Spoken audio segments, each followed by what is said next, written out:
Okay, this is yet another customer's touch mark, so I'll just fire up here and try it out once.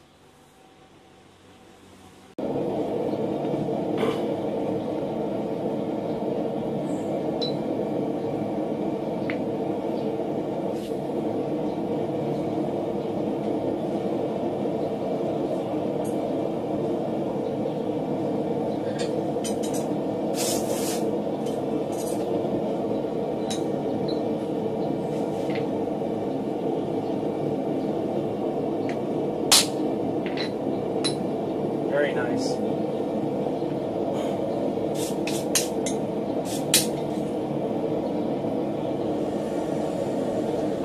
I'll cool this off and then take it in for a close-up so you can see better. Very easy to punch that in. So there it is.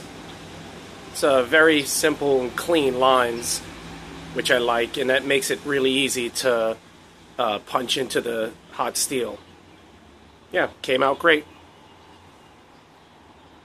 I want to talk a little bit about scale.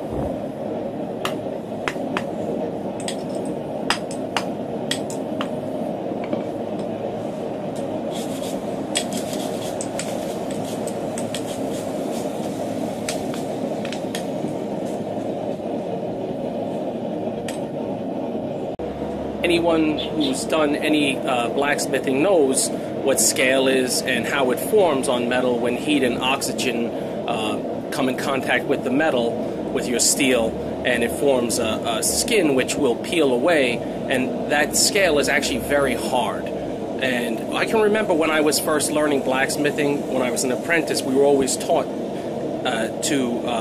when you took your workpiece out of the fire, to brush it off, to get rid of the scale. So for one, to get rid of the scale, which is a hard material, and not to have that impregnated in your work, and also to be able to better see your workpiece. Obviously, different kinds of fires, a coal forge as opposed to a gas forge, and the placement of your workpiece within the fire will determine how much scale forms.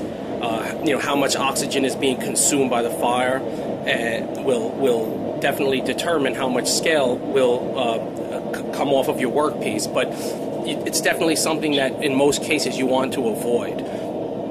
And I've gotten away from that practice, just taking any kind of a wire brush, a medium one here or even a finer one depending on your workpiece, taking your workpiece out, brushing it off, and then hammering. But whenever you've seen me working, I doubt I do that of late. But I'm going to try to get back into that practice. But I can remember when I use a gas forge now, when I used only a coal forge, the scale that forms, maybe it has something to do with a chemical reaction with the coal. But when scale mixes with the coal, it can it can really stick to your workpiece, especially at very high heat. And it's very hard to remove, and it can ruin a good piece. Just ask anyone who makes knives or swords or the like. I don't make those sorts of items, but definitely scale removal for tools is very important. Like, for instance, when I'm making a hammer, if I'm working on the face, trying to dome that, if I have it face down on my anvil and there's scale here, that scale will definitely imprint within the hammer face, and it becomes a nuisance, because then you'll wind up having to grind forever to get the surface the way you want it.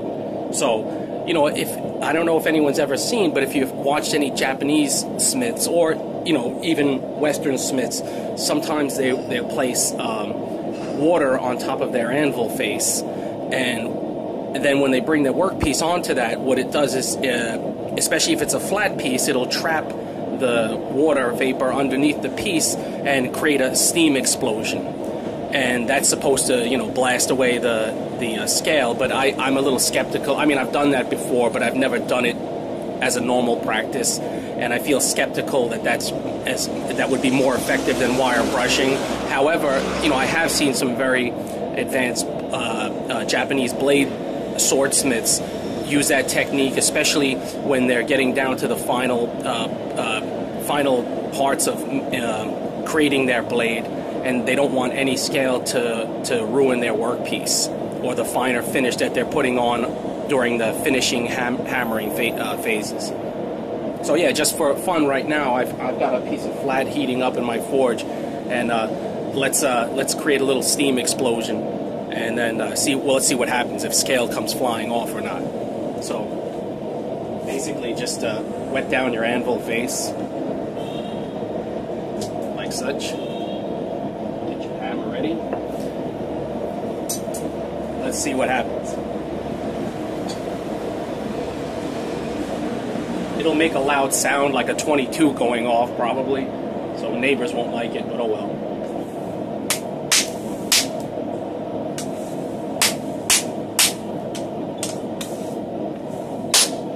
You can hear that.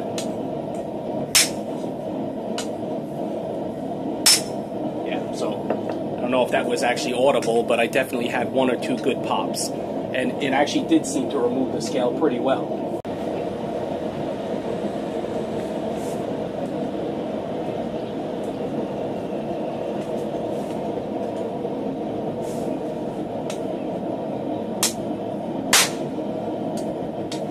I think that was audible.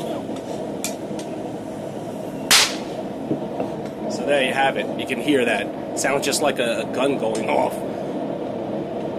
And actually that did remove the scale pretty well. But it's not something I probably would want to do all the time, given where I'm blacksmithing. Neighbors call the police on me probably. Thanks for watching. Please subscribe.